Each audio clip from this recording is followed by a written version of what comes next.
In this episode of Doc Talk Live at the Matthews Art Center, Dr. Wesley Badger, general surgeon at Monument Health Spearfish Clinic, North Avenue, discusses two very different cancers and why early detection matters. Dr. Badger explains why colon cancer screening now starts at 45, what Cologuard can and cannot tell you, and why colonoscopy remains the gold standard for prevention. He addresses the rising rates of colorectal cancer in younger people and the lifestyle factors driving this trend. Dr. Badger also covers thyroid cancer, explaining why it behaves differently than most cancers, when nodules need attention, and why screening recommendations differ dramatically between these two conditions. Well, good evening, everybody. Welcome to Doc Talk Live at the Matthews Art Center. Thank you very much for coming out and enduring the heat to join us tonight. Has anybody been to our other episodes last month or the month before? Everybody's new guest this evening? Oh, there's one in the back. You're cheating, though. But that's okay. That's okay. No, we're excited to have you. This is our third installment of the monthly live series here at the Matthews. We do this on the third Monday of every month at 5:30. And if you guys missed, obviously, last month, we had Dr. Lauren Jones. He's an ear, nose, and throat specialist here talking about sleep apnea and Inspire therapy. That episode actually comes out on our Doc Talk with Monument Health podcast channel tomorrow. So you can listen to that episode. This episode will be airing next month. If you follow us on social media, you'll see when those episodes release. And this evening, we're joined by Dr. Wesley Badger. Dr. Badger is a general surgeon here at Spearfish Clinic on North Avenue, and some of his specialties are thyroid, parathyroid, and adrenal surgery, as well as gastrointestinal surgery, and that's just to name a few. Tonight, Dr. Badger is going to be discussing the diagnosis, disease process, and treatment of colon and thyroid cancers, and ask all of your questions as the night goes on. So don't be afraid to holler out a question. If you want to raise your hand, I will also come over with the microphone. If you don't want to speak into the microphone, that's absolutely fine. But without further ado, thank you very much for joining us, Dr. Badger. Thank you. Thank you guys for coming out. So like Nick said, I'm Wes Badger. I'm one of the general surgeons here in Spearfish. I'll tell you a little bit about myself and how I ended up here, kind of the things that I do, and then we can have a conversation about thyroid cancer, colon cancer, and any general surgery topics that you have interest in. Probably should give you a disclaimer first. This is not like your medical advice, just kind of an informational discussion. So I grew up in Southern Indiana. I went to school in Louisville, Kentucky, stayed there for my medical school, and then went to La Crosse, Wisconsin for general surgery residency. I ended up here because I met one of my partners there that's from Rapid City, and when he graduated, needed a partner out here and recruited me to South Dakota. And I've been here about 7 years now, and now it's home, so it's a great place to be. We have a special interest in endocrine surgery, so that's the surgery of the thyroid, parathyroid, and adrenal glands. These are kind of a wonderful intersection of medicine and surgery, where the intellectual aspects of medicine meet the technical challenges of surgery. It's always hard to figure out what you want to do in medicine, especially when you're in medical school and you're exposed to all these things. I kind of thought that I was going to be a dermatologist early on, and then I had to go to clinic every day and didn't really get to do a lot. And so I kind of marked that off and figured out I'd rather do something with my hands. And so I remember scrubbing on a liver transplant as a third-year med student, and it was amazing to see the change in somebody before and after a surgery, taking out an organ and putting a new one in. It's amazing. And so that was kind of what pushed me into surgery. So tonight, the plan is to talk through thyroid cancer, colon cancer, any other questions that you have. Colon cancer is probably one of the most common things that we manage as general surgeons. And we manage this process kind of all the way through diagnosis. And that really starts for us, with screening. And so that means that people get referred to us for, they have some sort of problem, or just for a screening exam and they get a colonoscopy. And that's kind of the most common way that we diagnose colon cancers. So it used to be average screening age was 50. The U.S. Preventative Task Force changed that recommendation a couple years ago and dropped their recommended screening age to 45 for average risk individuals. And that was kind of based on an increasing incidence of colorectal cancer in younger people. So, 1995 data to 2025 data, the incidence of colon cancer has actually gone down. And that's probably because more people are getting screened. But in that same time period, the incidence of colorectal cancer in younger people, meaning people 40 to 50 and potentially even younger, has doubled over that kind of same 30-year time period. And so that's why our screening recommendations have changed with time to begin screening people at younger ages. From there, average risks means no family history, no history of colon polyps. And so those people begin their screening at age 45. But if they have a family history or, personal history, their screening starts earlier. And that's, if they have a first-degree family member with a history of colon cancer diagnosed at an age of 60 or younger, they typically begin at age 40 or 10 years prior to their diagnosis, whichever is earlier. And so we commonly see people late 30s coming in for their screenings based off of family. I think that kind of brings up another question of, what are we looking for with screening when people come in? And the most common thing are colon polyps. And so I think of colon polyps kind of like precancerous lesions within the colon. And if you imagine a mushroom stuck on the inside of your colon, it's kind of what it looks like. And these, if left untreated, precancerous polyps, of which there are several kinds, do turn into colon cancer over the course of years. So there's a really well-defined, orderly sequence of genetic mutations that are accumulated over time that take a polyp from a small, harmless, 5 millimeter polyp to a colon cancer that needs to be treated surgically. And that's why we recommend screening, is because removing a 5 millimeter polyp from the colon is essentially trivial, but doing colon surgery is a lot bigger deal. So Cologuard is a sensitive test. It is about 92% sensitive. The flip side of that is you can have a negative Cologuard, and 8% of the time there is still some abnormality within the colon, like a colon polyp. Colonoscopy detection rates are greater than 95%, so there's a lower negative predictive value. Cologuard is not a very specific test, meaning there's a high rate of false positive. So you take your Cologuard, you get it back, it's positive. What does that mean? The most common thing that it means is there could be a colon polyp. The second most common, nearly 30%, is that it's nothing, because it's just a false positive.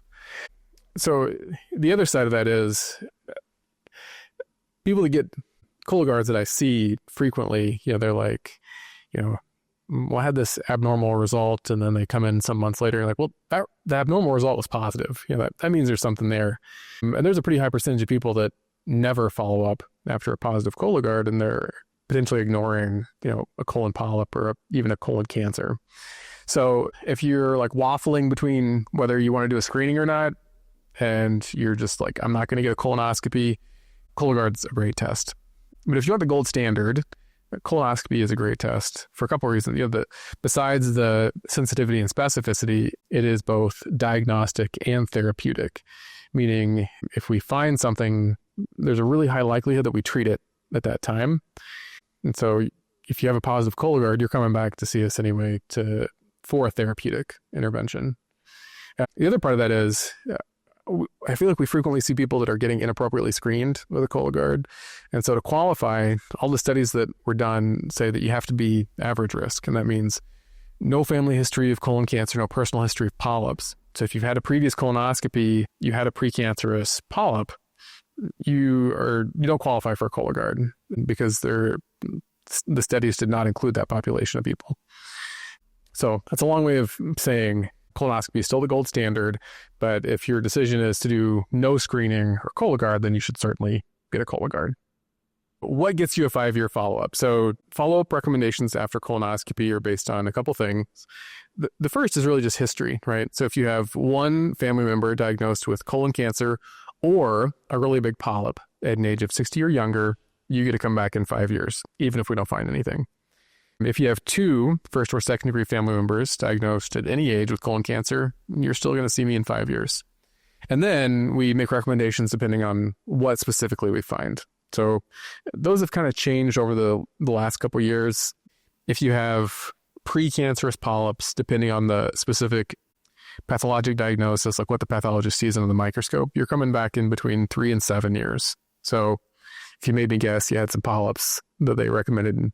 The national guidelines don't have like a hard stop for colonoscopy.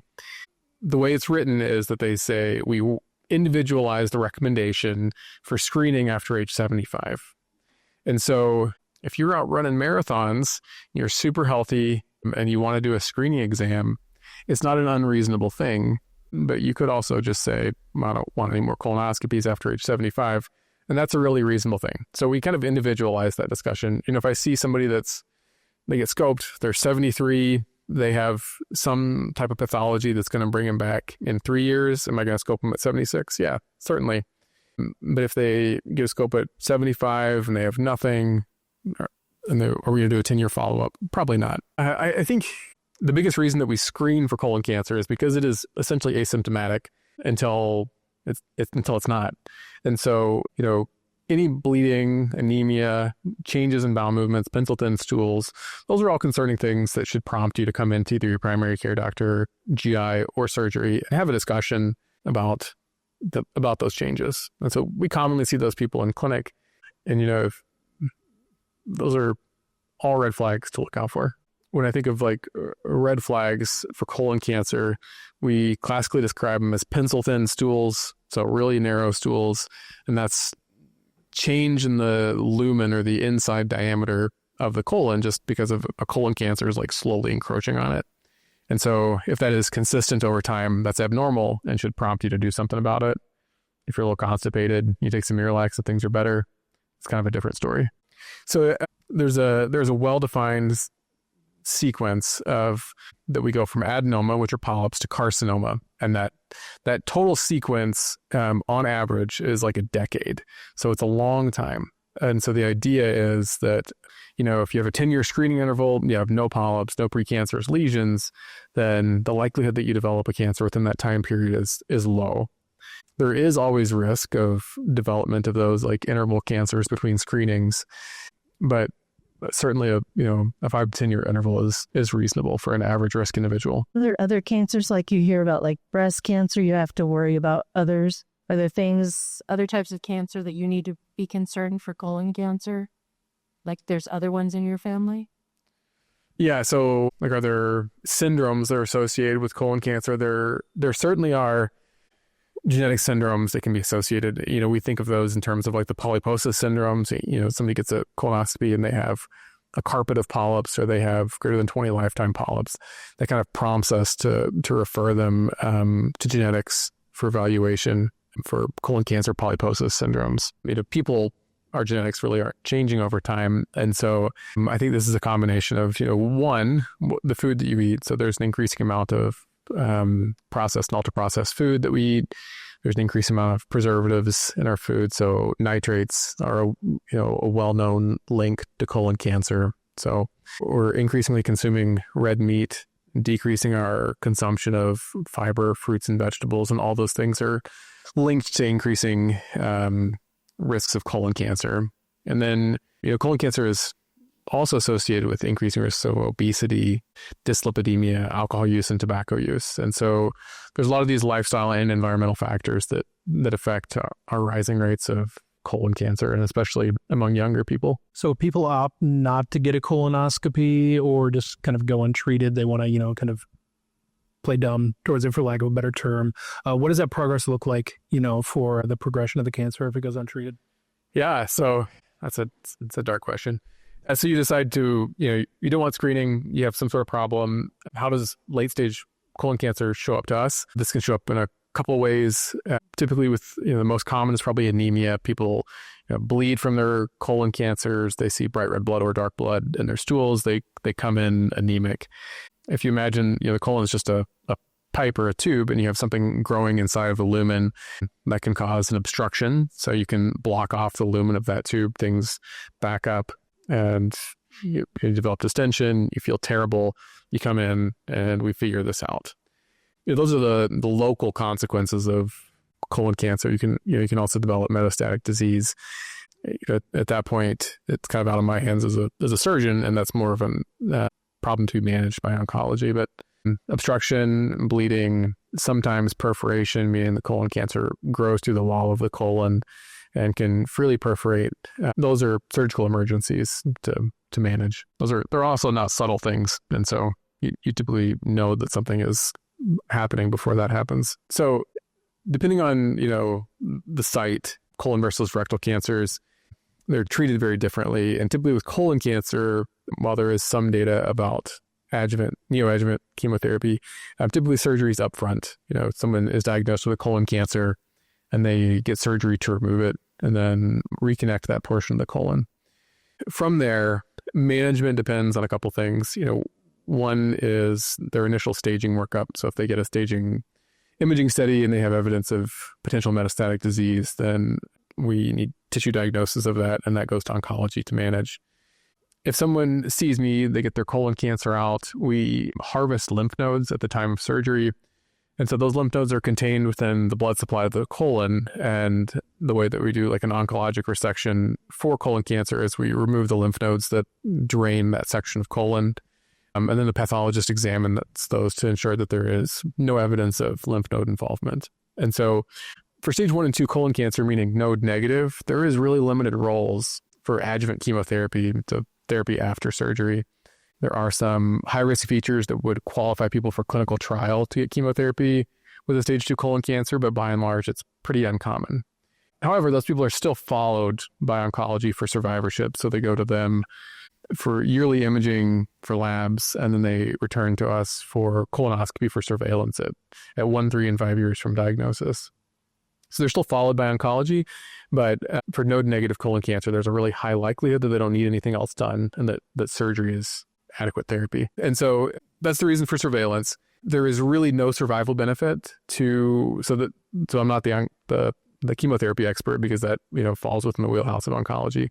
But the data for stage 1, stage 2 colon cancer really shows no survival benefit for chemotherapy in node-negative disease with some limited exceptions. So administering chemotherapy just provides extra toxicity without providing benefit to people. So do you say like surgery would be the best option for colon cancer? It is the option for colon cancer. Yeah. So there is some really new interesting data about rectal cancer, which is kind of a different thing. And so rectal cancer is treated with either with surgery up front, or if these tumors are advanced, or if there's node positivity on imaging, they're treated with neoadjuvant therapy, meaning chemotherapy and radiation in front of surgery. And then people do surgery, and then sometimes they do adjuvant chemotherapy afterwards. And people were figuring out that a lot of times there's a path complete response to chemo radiation before. And so in limited instances now, people are doing definitive chemotherapy and radiation for rectal cancer, which is really exciting because rectal cancer is more difficult to treat, technically from a surgery aspect. And then it's a narrow space to operate on the pelvis. And if you get low enough, unfortunately, we can't preserve the anal sphincters. And so people end up with a permanent colostomy, which is a really unpleasant thing. And so if we can do definitive chemoradiation, that's a really exciting topic. The caveat is that our NCCN guidelines still recommend surgery for rectal cancers, but in some limited instances, people are doing definitive chemoradiation. So a couple folks have asked me tonight, and I'm curious as well. You came in on the topic of colon cancer as well as thyroid cancer. Sure. Is there a way that those two link? Are they associated in any way is the question that I've been asked. Not typically. They're associated within general surgery training. Yeah. So colon cancer is something that most, if not all, general surgeons do as part of our training and as part of our practice. Thyroid cancer is a little bit more limited in the people that do that. So thyroid cancer is kind of an area of specialty that I'm interested in and that I focus a practice in. So we could, if there's any more questions about colon cancer, we could start talking about thyroid cancers if interested. So unlike colon cancer, there's really no great screening recommendations for thyroid cancer. I think one of the reasons for that is a extraordinarily indolent, meaning slow-growing cancer that is, while common, less common than thyroid cancer. So no great screening recommendations, but we find these more and more than we used to. And people have asked kind of why that is, and there's probably something to do with environmental factors too, just like colon cancer. Even though those environmental factors are different, we expose people to more ionizing radiation than we used to, meaning with CT and cross-sectional imaging, and that's probably one increased risk for thyroid cancer. one of the big pockets of thyroid cancer is in Ukraine after Chernobyl. And so there's actually specific guidelines for those people when they come in that they do get surveillance. But we know that any history of ionizing radiation to the head and neck can be a risk for thyroid cancers.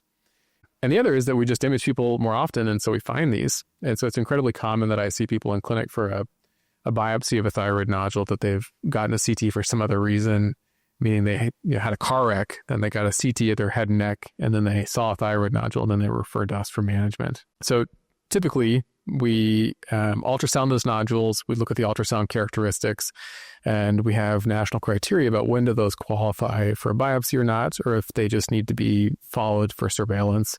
If they need biopsy, that's something that we commonly do in the office and then have results pretty quickly about what do we do with those things. The most common is, somebody feels a lump, or if they feel tightness in their neck.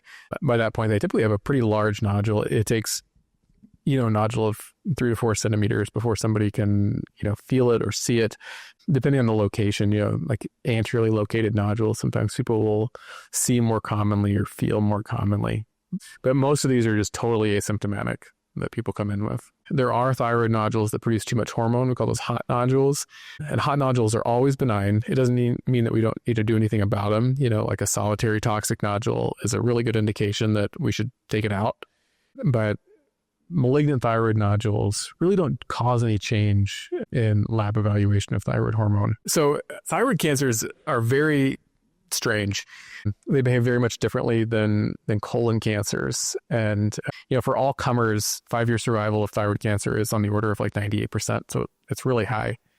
There's a fascinating paper about people doing prophylactic central compartment lymph node dissections, meaning that they remove the lymph nodes that surround the thyroid at the time of thyroid surgery. Turns out like probably 20% of people, 30% of people have positive lymph nodes within the central neck at the time of a prophylactic neck dissection. But it really didn't matter whether you took those nodes out or you didn't as far as overall survival. And so thyroid cancer behaves a lot differently than colon cancer. It spreads slower, it's less likely to spread. And then even if you have positive lymph nodes within the central neck, there's question of what the clinical significance of that is.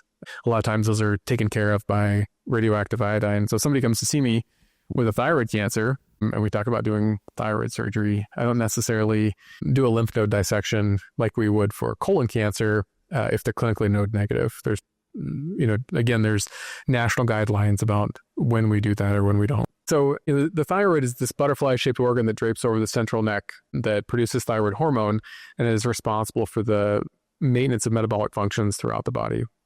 So it produces T3, T4, that kind of maintains your basal metabolic rate.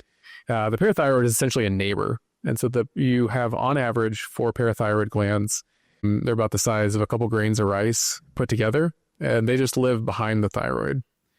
We don't encounter those as far as malignancy. There are parathyroid cancers that are incredibly uncommon, but we encounter them in the form of a parathyroid adenoma. And an adenoma is just a benign glandular growth. So for some reason, a parathyroid decides to grow. It makes too much hormone, and that affects the calcium metabolism in your body and increases your level of calcium, which cause kind of wide-ranging effects within your body. In training, I saw maybe 5-to-1 thyroid to parathyroid in a clinical practice. And my practice here is essentially reversed. It's probably the opposite. I see 5 times more parathyroids than I do thyroids, and I have yet to find an explanation for that. But we see parathyroids every week. So parathyroids there's 2 ways that parathyroids show up, and we don't see one of them anymore. So we can switch to para. So a parathyroid adenoma causes hypercalcemia or high calcium in your blood. And if that calcium gets high enough, you start to notice it. And the classic med school mnemonic was bones, moans, stones, and groans. So you develop, bone or joint pain, weird belly pains, muscle cramps, fatigue, kind of brain fog, not feeling like you're thinking clearly. And those are the symptoms of calcium excess in your body. Calcium exists within a really narrow window because it's a signaling molecule. And so if you get, a gram above normal, you really know it. it is uncommon that we see people that are blatantly symptomatic anymore because labs are checked so frequently. And so the most common way that people end up seeing me for this is they see their primary care doctor, they get their yearly labs done, and their calcium comes back as 10.7 instead of the normal 10.3 or lower. And then they start to get a lab evaluation from there. And we figure out, among the reasons that you can have high calcium, that the one that they have is primary hyperparathyroidism. And so those people we see are essentially asymptomatic. And so there was an NIH consensus statement about, what do we do about asymptomatic primary hyperparathyroidism? Because it's easy to have a discussion with somebody about surgery with its risks when somebody comes in and they're like, I have muscle cramps, I'm tired, I feel awful. And you're like, yeah, we should do surgery for that. But if somebody comes in and they say, well, my labs are, my calcium's 11.3 and I'm going to get surgery because of, just because of that, we can, kind of use these national criteria to guide when do we follow these people and when do we offer them surgery. And so people that see me that are asymptomatic for this, they get offered surgery if they have osteoporosis, which can be worsened by a parathyroid, or if they have a history of kidney stones or elevated urine calcium, or if they're really young. I just blanked on my last one. But if they meet those criteria, then even though they're asymptomatic, it's reasonable to offer them surgery for a parathyroid. Thyroid surgery is, much more straightforward than parathyroid surgery because it involves, one of two options, either taking out half the thyroid or the whole thyroid. That's really all you get. Parathyroids like to hide, and they can live anywhere within, a somewhat well-defined area in the central neck.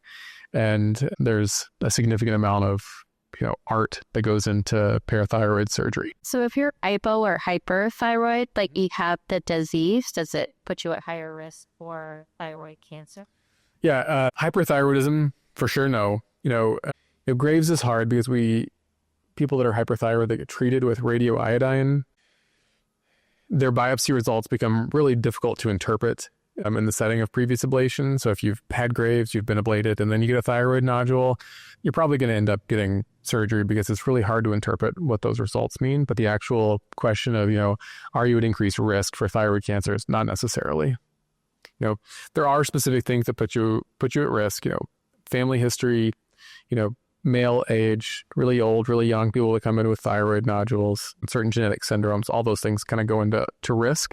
But just being hypothyroid does not increase that risk. You talked about like partial or full removal. Yeah. What does quality of life look like for people post-operation? Yeah, so whether we take out half the thyroid or the whole thyroid kind of depends on the reasons that we're doing it for. And so if we take a step back to, why do we do this thyroid surgery? It really depends, one, on the biopsy results that we're getting. And so if somebody comes into me and they get an FNA or a fine needle aspirate biopsy and that comes back with a thyroid cancer, maybe 8 years ago, there was no questions, you're getting your whole thyroid out, you're done. Those recommendations have changed. We probably overtreated thyroid cancer. And so people with low risk papillary thyroid cancer are the most common variant that are clinically node negative. And they're pretty eligible for just a lobe, meaning half the thyroid comes out. The other reason that we take out thyroid cancers are because we don't know what a nodule is. So we call these indeterminate nodules. And so when we biopsy thyroid nodules, they're reported on a scale of how suspicious they are. You think of a biopsy like a skin, like you're removing a chunk of skin, you're sending it to the pathologist and they tell you what it is. When I biopsy a thyroid, I'm using a tiny little needle and I'm just sending some cells. So the pathologist looks at it and they can say, well, this has between a 5 and 15% risk of being a thyroid cancer, or it has a 15 to 30% risk, or it's a thyroid cancer. And so sometimes we just take out half the thyroid to both get a definitive answer for what something is and to treat it.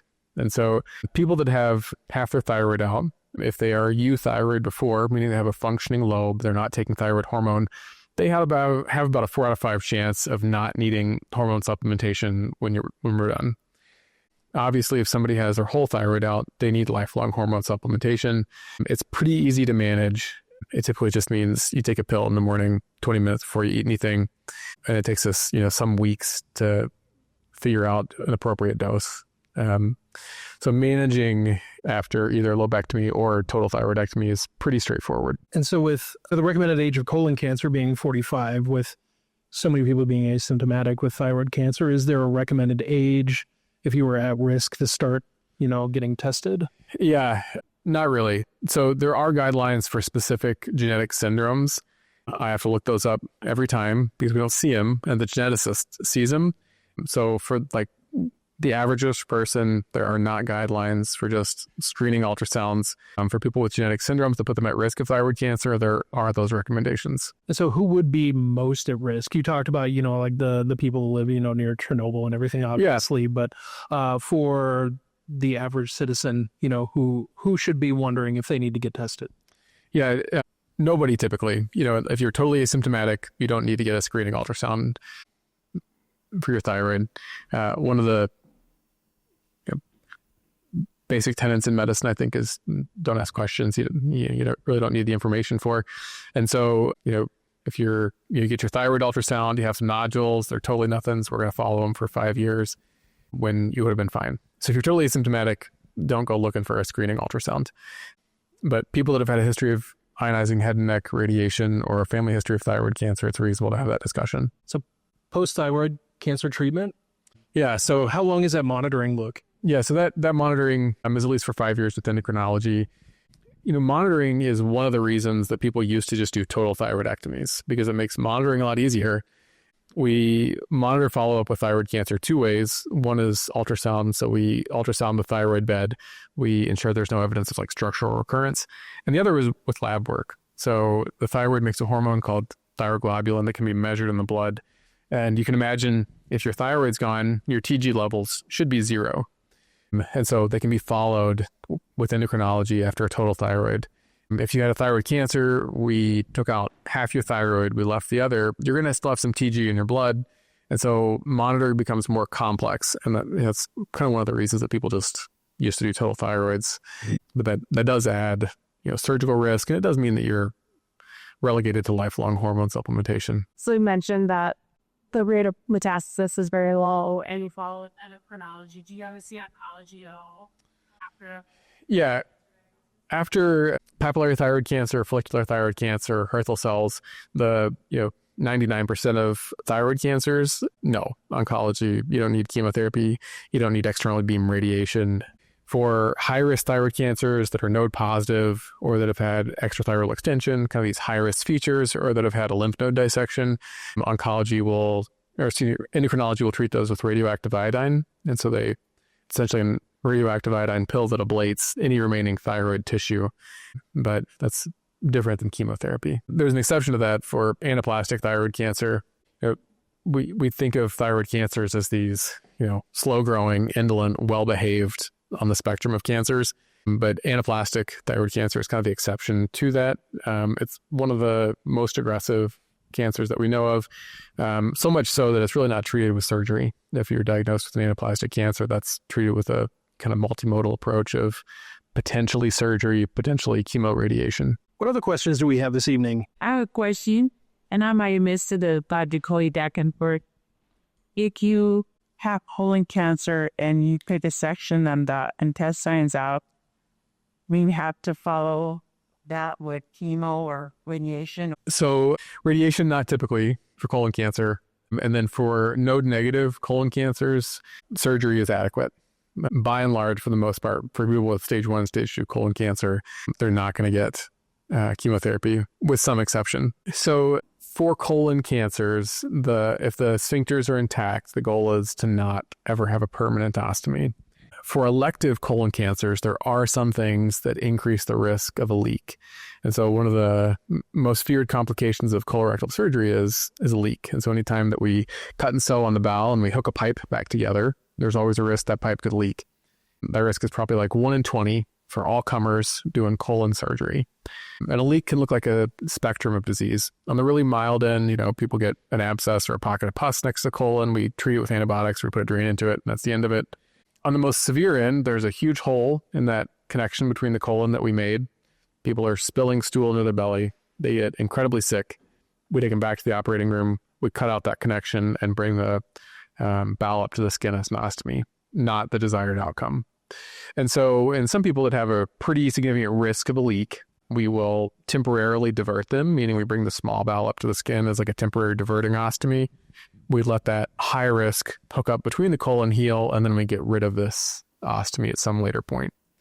As we go, lower into the pelvis, there's a risk of leak. And so really low rectal cancers, I typically divert. Emergency cases, people that come in obstructed or perforated or they're unprepped, those people typically get at least temporarily diverted. So not a desired outcome, but the annoyance of temporary diversion is better than a severe leak. So this might get done best that social media is very, very popular. And there seems to be a supplement for everything and anything. Is there any kind of supplement that helps to prevent colon cancer? Yeah, fiber. Yeah, a diet high in fiber, fruits and vegetables, low in red meat and processed foods. Over the counter, Metamucil, FiberCon. Yep, generic Walmart brand. Well, I would think as we wrap up the evening here, if you were able to give one last bit of information, you say this is the best advice that I can give for next steps for colon cancer, for thyroid cancer, what would that be? I think the best is that an ounce of prevention is a pound of cure, and so encourage everyone to get their screening exam, whether that is a Cologuard or a colonoscopy. Encourage your family to do the same. Management of colon polyps is trivial. Management of colon cancer, as we discussed, is a lot bigger deal. I guess maybe you talked about this, but if you have a family history of colon cancer, obviously that you screen earlier or 10 years before the diagnosis. Is there a thing like that for thyroid cancer? Yeah, there's no standardized recommendations. Yeah, so if you have your initial colonoscopy should be defined by your family history. Your follow-up should be defined by your personal history.